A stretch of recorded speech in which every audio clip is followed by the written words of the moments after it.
Can she tell I'm nervous? Yep. Oh, I'm such a good dog. Does everybody know what a good dog I am? Do you need a thunder shirt? I need a weighted blanket. My heart is pounding. I am so nervous that I know Philip loves surprises. Yes. And I just thought I was going to get one. I couldn't do it. Nope. I couldn't pause and surprise you. Okay, so this is not my morning pee. So it gives me like a buffer of like, okay, well, but in the past, my like, not morning pee, but like my like 10 a.m. pee was actually a stronger pregnancy line with Cassidy.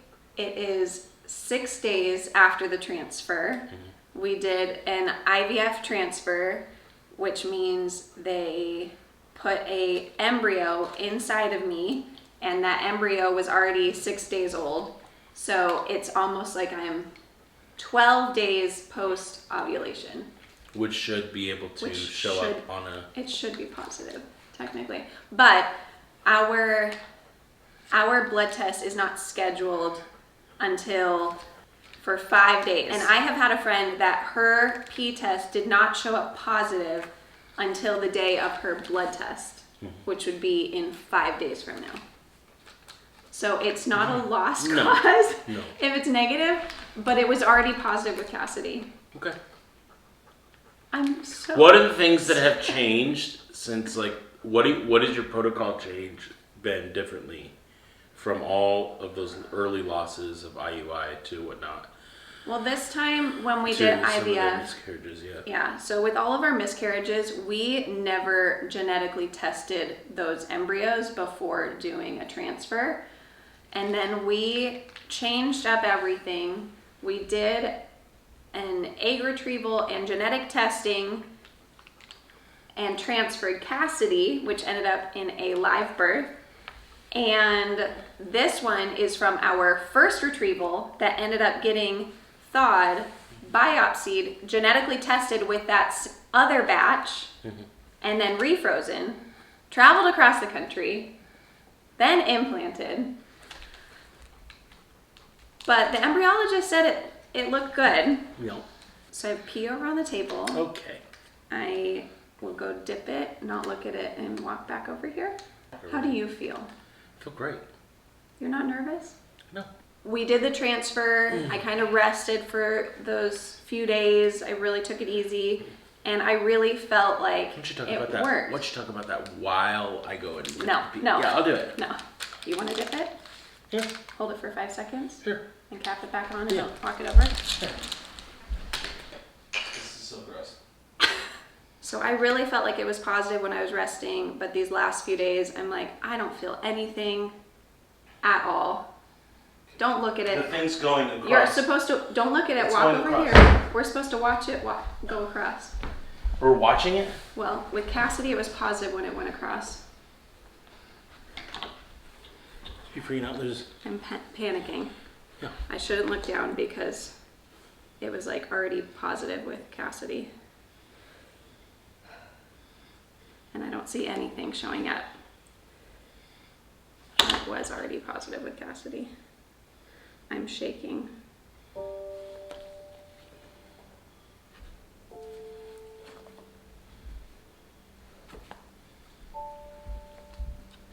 Philip. It was already positive with Cassidy. Okay. We'll just give it a minute.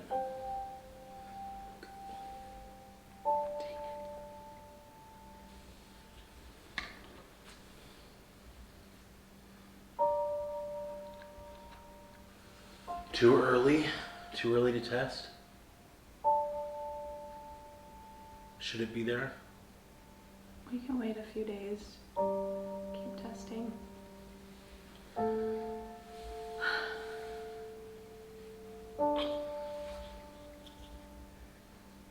Oh my gosh, Philip. Okay, so I set a timer for 5 minutes. This can't be happening. Oh my gosh.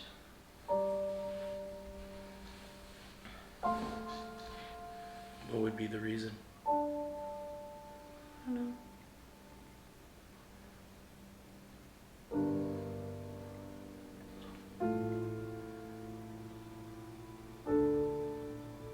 I loved with Cassidy, it was like, I saw it, hence the video of me seeing it versus all the other tests we were like, is it there? If there's any hope, where's the hope? It's early. It's early, okay.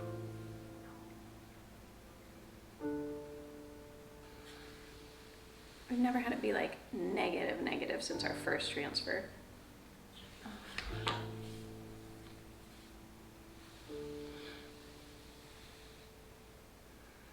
Oh my gosh. Oh my gosh.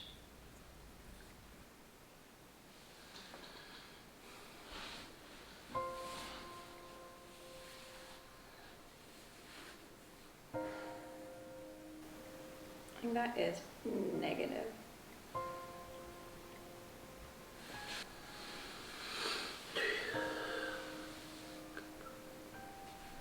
What if we get you outside, get you moving slowly?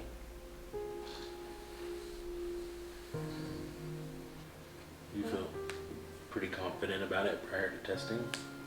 I was confident, and then the last couple days I lost my confidence. Why do you feel like you lost your confidence? I never thought that negative was even an option, to be honest. I think I'd given up so much of that loss and kind of put it in the past and was so hopeful since Cassidy's here that it was just kind of, we just A plus B equals C. This could possibly even be negative. Didn't even cross my mind. Because even with our abnormal embryos, I was always pregnant, but then they just didn't stick or didn't stay. What could they have done better?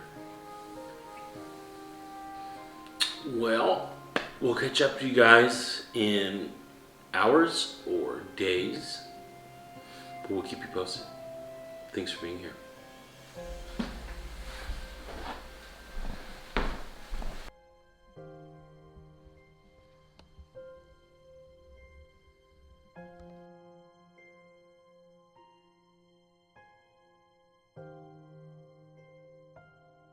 Yeah, some people get positives on day 4, which is what I had with Cassidy, but a lot of people said theirs was negative.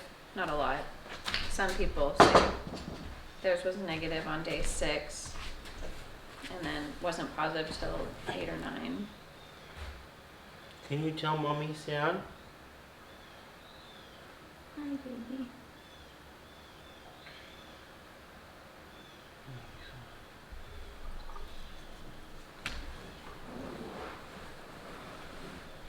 She thinks she's so small. I did a little puppy. So much loss in just a few months. I'm gonna try to hold on to hope. Chloe, I would be so sad if we didn't get a boy.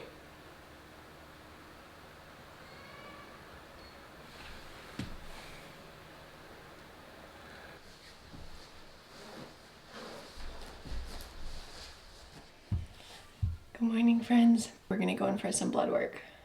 It has been a few days. So I took a test every morning, and you knew that one on day 6 was negative. The next day I just had one of these cheap Equate pregnancy tests, and it was also negative. Then a couple hours later, I went back to look at it. I thought, oh my gosh, I see something. And then it dried. Papaya. Papaya? Yeah. You can have it. And then when it dried, I don't know if you can see very well. You can just see it ever so slightly. Do you see the second line? But I knew it was negative because it wasn't within the time frame and it was like hours later. But I held on to that all day, and I felt this sigh of relief and feeling like, okay, it just didn't show positive on day 6. Look, we're already starting, you know, it wasn't in the time frame, but I've never, ever, ever, ever, ever, and I've taken a lot of pregnancy tests, had an evaporation line without like a positive pregnancy test with IVF. I've taken pregnancy tests naturally trying, never had an evaporation line. And then the next 2 mornings are negative with the good old first response test. So that evaporation line gave me comfort that day. And then the next day when it was negative, it was almost like a slow realization that this one didn't work. And I don't know your opinions and feelings on evaporation lines, but it is so nice to hold on to a little bit of hope for a second. Even when it ends up, it's going to be negative today, guys. So if you don't want to watch all the way to the blood work results, I'm telling you right now, it's negative. And I'm not trying to be negative. I've just been through this so much. I just know there is a 0.1% chance, I would say, in random circumstances where an embryo implants really late, but that's usually a fresh transferred tiny 4-cell embryo, and maybe it's an HCG level that's super tiny the first day and then grows from there. But I'm just expecting for them to call and tell me that it's negative. And at this point we have to think, okay, now what? Now let me tell you a little bit more about the embryo that I was somewhat ignoring and honestly kind of forgetting. This embryo is actually 5 years old when we did our first retrieval, more than 5 years old, older than Callie by like a month. And when we did our first retrieval, it was our smallest embryo to the point where they said it's really tiny. And I'm trying to remember if they told me, even if you wanted to do genetic testing, this one's so small that we wouldn't have been able to do genetic testing on it. I could be wrong in that, because I don't know how many cells you would need to do genetic testing, but it was tiny. And so we knew that our first retrieval. But when we genetically tested our second retrieval, we decided to test that embryo along with it because we didn't want to keep transferring genetically abnormal embryos and keep ending in losses. And so it turned out to be genetically normal. And when they thawed and let it grow to test, it grew decently. But originally it was a day 6 embryo, which awesome would be they grow to this big, plump, healthy blastocyst by day 5, and it's a great grading, and they're able to freeze them on day 5. But they were letting them go to day 6, and this one they had to let go to day 6, and it was still tiny on day 6. And when we biopsied it, it ended up growing to a day 7. So this is a older embryo. Ideally you want a day 5. This is technically a day 7. And so even though it was big to us by day 7, I have to remember it was tiny on day 5 and 6, to the point where they were curious about it then. And I honestly kind of forgot about that conversation. And so we did get pregnant with Cassidy, got a nice pregnancy test on day 4, but we had a good healthy embryo that grew and was healthy and strong by day 5. She was a grade AA, even though I say try not to focus on the grading. But maybe this embryo just didn't grow. I'm trying not to focus on all the things that were slightly different this round than with my previous doctor. I'm really trying hard. But I'm going to go in for blood work. It's nice and early. My older girls aren't even awake yet, so I'm going to try to get there, get blood work, and get back relatively early and get back outside and do some yard work, get some stuff done in the garden, because it's been really healing and therapeutic. All right, time to go. I think it's to keep myself from crying. I'm just like trying to be like grr, you know? So yeah. I think the hardest part is I feel like it's always stuck even with our abnormals in the past. Yeah. Thank you.